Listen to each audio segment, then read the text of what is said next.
થરાદમાં મોંઘવારીના વિરોધમાં કોંગ્રેસના આક્રમક તેવર, રસ્તા પર ચૂલો સળગાવી કરાયું વિરોધ પ્રદર્શન। દેશમાં સતત વધતી જતી મોંઘવારી અને રાંધણ ગેસના આસમાને પહોંચેલા ભાવો તેમજ તેની અછતના વિરોધમાં આજે થરાદ ખાતે કોંગ્રેસ સમિતિ અને મહિલા પ્રમુખ દ્વારા ઉગ્ર વિરોધ પ્રદર્શન કરવામાં આવ્યું હતું। કોંગ્રેસના આગેવાનો અને મહિલા કાર્યકરોએ રસ્તા પર ઉતરી સરકાર વિરોધી સૂત્રોચ્ચાર કર્યા હતા। આ પ્રદર્શન દરમિયાન કોંગ્રેસના નેતાઓએ આક્ષેપ કર્યો હતો કે દેશમાં સામાન્ય જનતાને પૂરતા પ્રમાણમાં ગેસના બાટલા મળી રહ્યા નથી।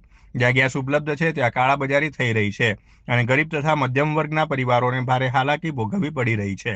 મહિલાઓએ રસ્તાની વચ્ચે લાકડા ભેગા કરી ચૂલો સળગાવ્યો હતો અને તેના પર રોટલા ઘડીને વધતી મોંઘવારી સામે પોતાનો આક્રોશ ઠેલવ્યો હતો।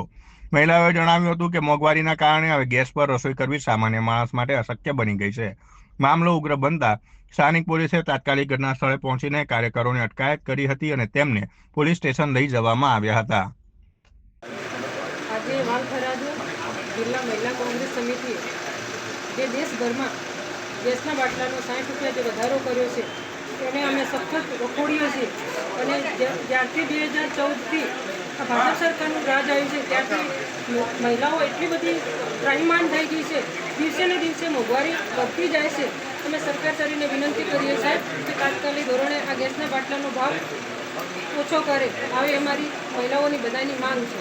ગેસના બાટલાઓ, તેલ, ડીઝલ, પેટ્રોલ તેમાં અછત સર્જાઈ રહી છે।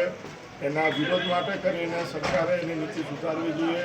જે દેશો આપણા મિત્ર દેશો છે એની જોડે વેપાર ધંધા બંધ કરી માત્ર ટ્રમ્પ કે એ પ્રમાણે વેપાર ધંધા કરવા, એના લીધે આજે સમગ્ર ભારત દેશ મોંઘવારી અને આવનારા સમયમાં હજી પણ જો ઈરાનનું યુદ્ધ વધારે ચાલ્યું તો હજી પણ આ ગેસના બાટલા કે પેટ્રોલ ડીઝલમાં ખૂબ મોટી અછત સર્જાવાની છે। એના વિરોધ પ્રદર્શન મહિલા કોંગ્રેસે રાખ્યું છે।